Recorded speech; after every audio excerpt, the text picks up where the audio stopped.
Y continuamos hablando de patologías comunes en verano, concretamente patologías del oído, de la nariz y de la garganta, como pueden ser la otitis externa, el sangrado nasal y la continua y alarmante preocupación por la pérdida de audición. Vamos a abordar y vamos a explorar qué recomendaciones nos da el doctor José Francisco Padilla. Él es otorrinolaringólogo del Hospital Cruz Roja de Córdoba y con él, como les decía, vamos a abordar qué recomendaciones nos da para prevenir, para cuidar y tratar estos problemas. Sin más, le doy la bienvenida y las gracias por acompañarnos al doctor José Francisco Padilla. Muy buenas tardes. Buenas tardes, muchas gracias a vosotros. Un placer y bueno, yo creo que cabe de importancia hablar de estas patologías comunes en el oído, en la nariz y en la garganta en verano, ¿no? Ya que nos encontramos en plena estación veraniega, con el baño en las piscinas, en las playas, y son continuas pues esas patologías.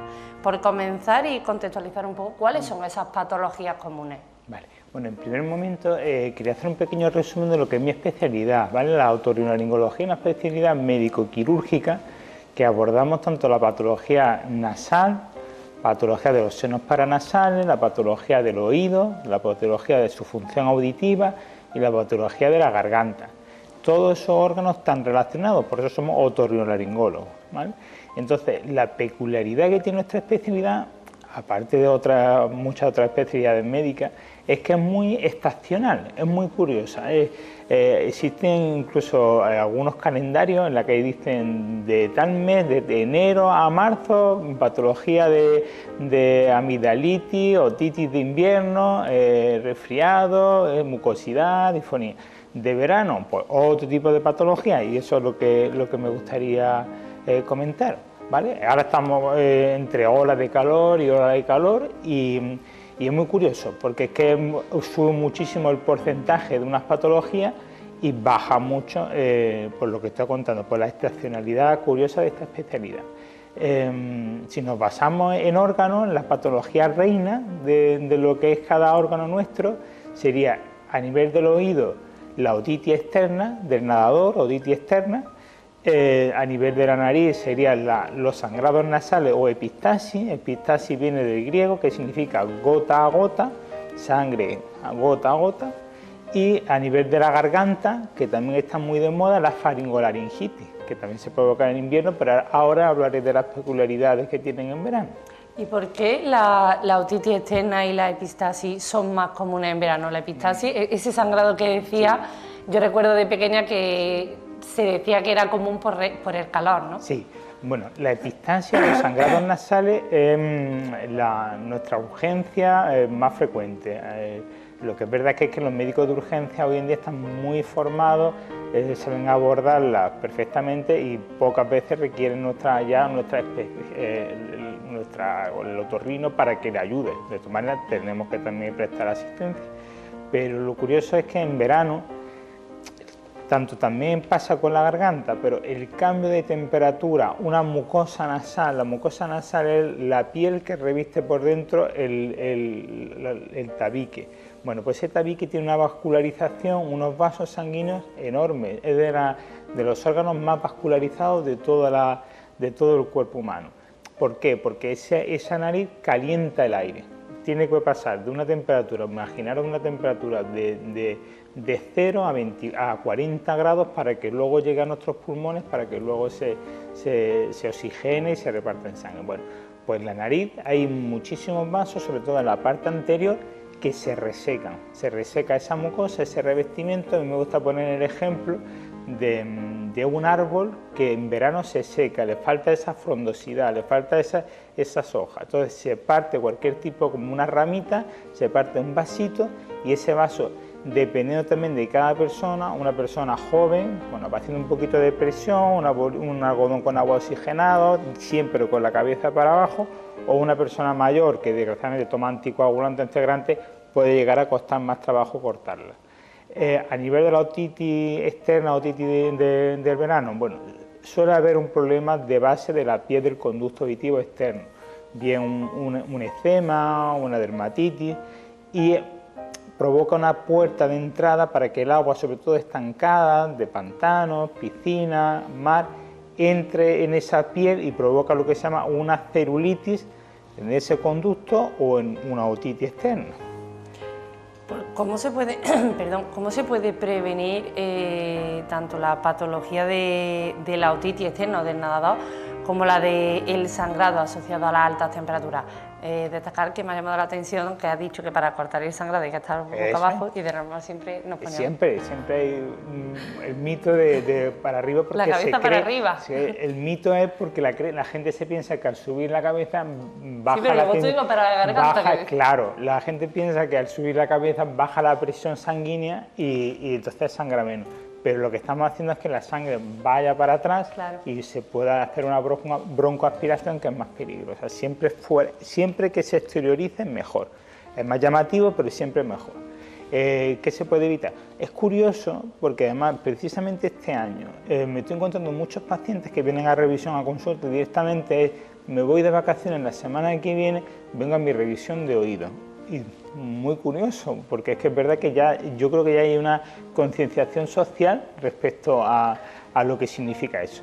Bien, básicamente consiste en una limpieza del oído, de las escamas que se provoca, esa dermatitis, limpiar los tapones de cera, ver cómo está el tímpano, asegurarnos de que el tímpano no tiene ningún tipo de perforación, no tiene ningún tipo de lesión, y le damos el visto bueno de que en verdad el oído está preparado para poder mojarse. Otra cosa ya es que tenga una perforación timpánica crónica, un problema de otitis anteriores, o un operado de oído, o un niño que hemos tenido que poner un drenaje, que es un tubito de ventilación, para expulsar el moco que se puede acumular dentro. Eso suele ser en invierno, pero dura todo el verano.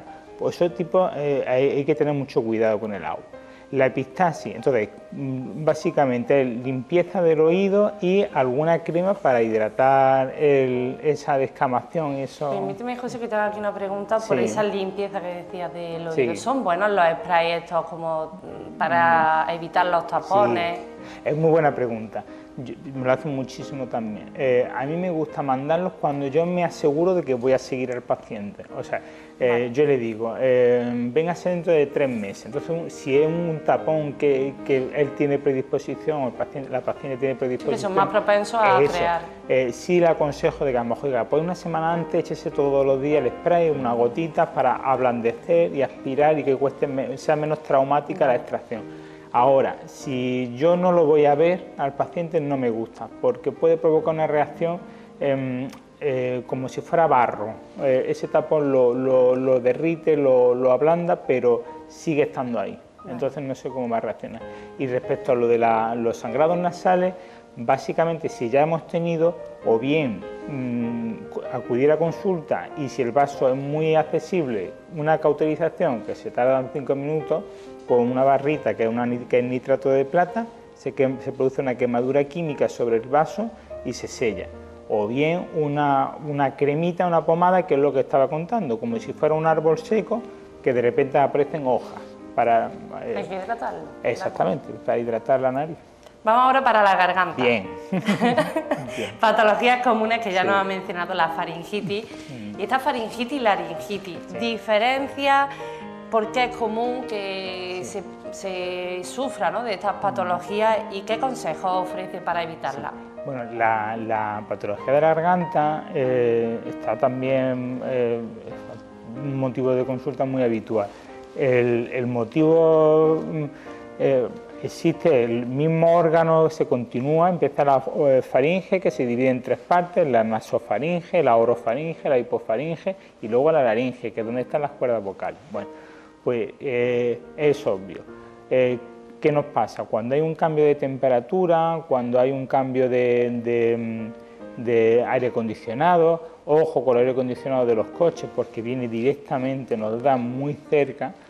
Siempre es verdad que en la misma consulta también llama mucha atención, el paciente viene con una ronquera, viene con una disfonía y claro, y viene en manga corta. Y entonces yo le digo, dése cuenta que aquí la consulta está a 24, 25 grados y fuera hace 42 grados.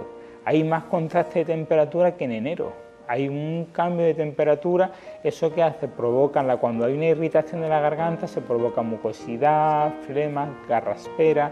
También es verdad que las digestiones en verano solemos comer peor, cenamos más tarde, cenamos más una comida, nos damos más caprichos y eso también provoca problemas de estómago, de reflujo, que también nos daña a nivel de las cuerdas vocales. Y por último, también hacer hincapié que cualquier tipo de ronquera o disfonía del cambio de voz, cuando perdura más de 3 semanas, es fundamental que lo vea un otorrino. Fundamental, tenga antecedentes de que es fumador o no sea fumador, pero 3 semanas. Igual que el dolor de garganta, sobre todo cuando se irradia el oído. Un dolor de garganta normalmente suele ser en verano una faringitis sin más, que con un analgésico habitual en 3 días se quitan. Bueno, pues si dura más de 3 días, si tiene una fiebre alta o si se le va el dolor, si le irradia el oído, sí hace falta que lo vea un otorrino. Pues ya que ha mencionado en este caso, en los casos de garganta, cuando es necesario acudir al otorrinolaringólogo, ¿en qué caso sería también necesario cuando padecemos de la otitis, el sangrado nasal? Y ya también me gustaría que dijera, porque creo que es importante cuidar la garganta, ¿no? Sí, exactamente. Cuidar la garganta, volvemos otra vez a lo que es igual que la nariz, es muy importante los consejos de hidratación de la garganta, beber adecuadamente, hidratarnos bien. Yo le digo a los pacientes, sobre todo mayores, que sean conscientes de que cojan una botella para ellos mismos saber la cantidad de agua que beben. Ellos tienen una referencia, yo bebo agua, pero luego le pregunta un poco, ¿y cuánto? Pues 2 o 3 vasos de agua, no, tiene que beber un poquito más. Luego es verdad que existe diferentes ya un montón de mercados de vitaminas que lo que hacen es que hidratan esa mucosa. Y todo eso. Sí, de hecho hay evidencia a nivel de productos naturales, eso está publicado en artículos nuestros de la Sociedad Española de Otorrino, que quizá, lo que pasa es que hay que tener cuidado con el azúcar de la miel, pero a nivel de normal, de natural, es la manzanilla con miel. La manzanilla con miel es lo que se ha mostrado como más resultado a nivel natural. Y luego existe un montón, cada vez se está sacando más, sprays que se le echan directamente en la boca para hidratarlo. Cuidado, hay gente que tiene más predisposición porque tiene problemas de estómago o bien porque fuma. Pues ese tipo de personas, hidratar la garganta es sobre todo la técnica. Evitar los cambios de temperatura bruscos, evitar la bebida fría, eso también es importante, y ya está, eso por lo de la garganta. ¿Y en casos necesarios para acudir al otorrinolaringólogo? Sí, es lo que le he contado, que cuando 3 días, un dolor de garganta que persiste o que se va al oído, eso hace falta. Una ronquera que persiste más de 3 semanas, hay que revisarla con un fibrolaringoscopio. Eso es una de las ventajas que tiene nuestra especialidad. Yo entiendo que no es agradable que una exploración que te metan una cámara, pues yo se lo explico a los pacientes. Nosotros tenemos la suerte en otorrino que nosotros hacemos una endoscopia quiere decir que nos metemos dentro del cuerpo del paciente con una cámara finísima, con una fuente de luz fría, que no hace falta ningún tipo de preparación, no hace falta que vengan ayunas, no hace falta ni ponerle anestesia ni nada, directamente a través de la fosa nasal nosotros vamos viendo cómo ya aprovechamos todo, cómo tiene el tabique, cómo tiene los cornetes, cómo tiene la parte de atrás de la nariz, y vamos viendo todo hasta llegar a las cuerdas vocales, vamos viendo todo lo que se llama el aparato, todo lo que es la faringe, la laringe y las fosas nasales. Eso es muy importante. Importante, que hemos estado hablando, ese cuidado de la garganta, ese cuidado de la nariz, ¿no? A nivel nasal, porque todo ello repercute en el oído, en el sentido auditivo. Y con ello, pues, hablamos ahora de esa preocupación que va creciendo, ¿no?, por la pérdida de audición. Si hablamos de niños, ¿cuáles son las señales de alerta que podrían indicar problemas de audición? ¿Qué papel juegan aquí la exposición prolongada a ruidos intensos? ¿Cómo puede afectar a la audición? El uso de auriculares, que ya sabemos que desde la infancia hasta la adolescencia, pues, se van utilizando. Es muy importante, y me alegro que me lo pregunte, es muy importante tener claro que la audición en los niños es fundamental. Yo siempre pongo el mismo ejemplo, y es un ejemplo un poco pero llamativo, pero para que llegue el mensaje. un niño con un déficit o un niño ciego puede llegar a ser juez. Un niño sordo, desgraciadamente, no puede desarrollarse con su entorno social porque no aprende el lenguaje, no entiende, no puede relacionarse. Entonces, ¿cuáles son los actos o los hechos que nos hacen sospechar de que un niño no escucha bien? Muy evidente. Una persona se pone detrás, llama al niño, cualquier juguete, de hecho se llama campo abierto, se hace en gabinetes auditivos, se llama audiometría campo abierto, determinados juegos que tienen determinadas frecuencias para ver el niño cómo responde.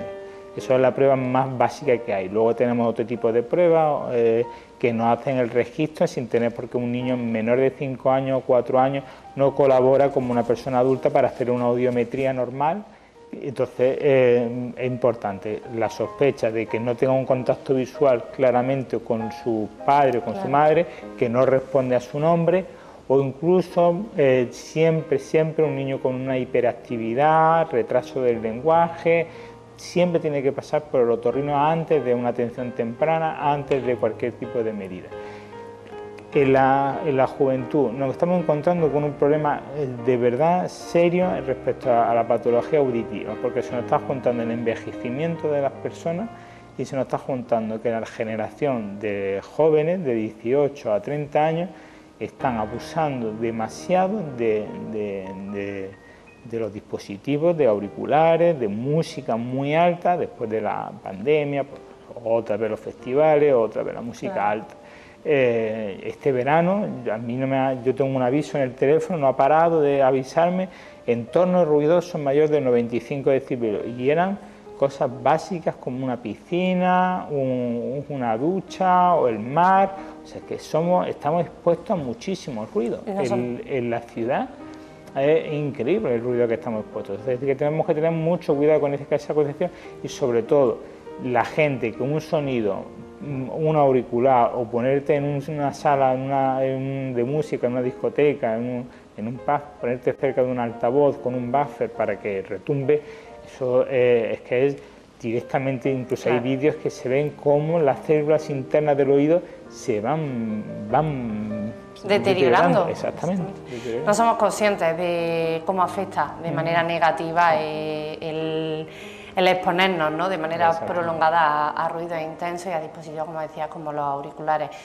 Rápidamente, en el caso ya de personas mayores, de los adultos, ¿cómo influye el uso de medicamentos, como puede ser, y esto es curioso, el ibuprofeno en la salud auditiva, y qué medidas pueden tomar las personas mayores para evitar el deterioro auditivo y mejorar su calidad de vida? Cuando hay una hipoacusia, una sordera ya sensitiva, sensorial, la primera medida, si no es grande, es evitar lo ototóxico. Lo ototóxico son medicamentos normalmente de uso hospitalario, medicamentos fuertes que usan en estancias de cuidado intensivo, etc. Pero existe un medicamento que es el que más conocido, más acceso que hay, que es el ibuprofeno. Entonces al paciente se le advierte que disminuya el uso de ese medicamento lo menos posible. ¿Cuándo al paciente, cuándo se le recomienda el uso de audífonos? No seguimos sin tener claro cuáles son los umbrales, cuáles son los marcadores que nos tiene que decir, ¿lo necesita sí o lo necesita no? Cada persona es un mundo, cada persona se va a adaptar. Lo que sí es que una vez que pase por el cribado del otorrino, se recomienda una clínica audiológica para intentar la adaptación del audífono, que hoy por hoy es la única alternativa que hay para que el paciente suba el volumen y escuche mejor. Yo creo que hemos tocado todos los temas fundamentales e importantes para los telespectadores que nos estén viendo, sean conscientes de la importancia del cuidado de lo que hemos hablado durante toda la entrevista, oído, nariz y garganta, lo importante que es para mantener esa salud en cuanto a la audición, a la garganta y demás. Doctor, muchísimas gracias por habernos acompañado y por darnos esas recomendaciones tan importantes para el futuro y la calidad de nuestra vida. Ha sido un verdadero placer. Igualmente, muchas gracias. Pues con la entrevista al doctor José Francisco Padilla, otorrinolaringólogo, como les decía, del Hospital Cruz Roja de Córdoba, finalizamos nuestro espacio de entrevista en la tarde de hoy, pero como siempre les esperamos mañana a partir de las 6 aquí en 7TV Córdoba.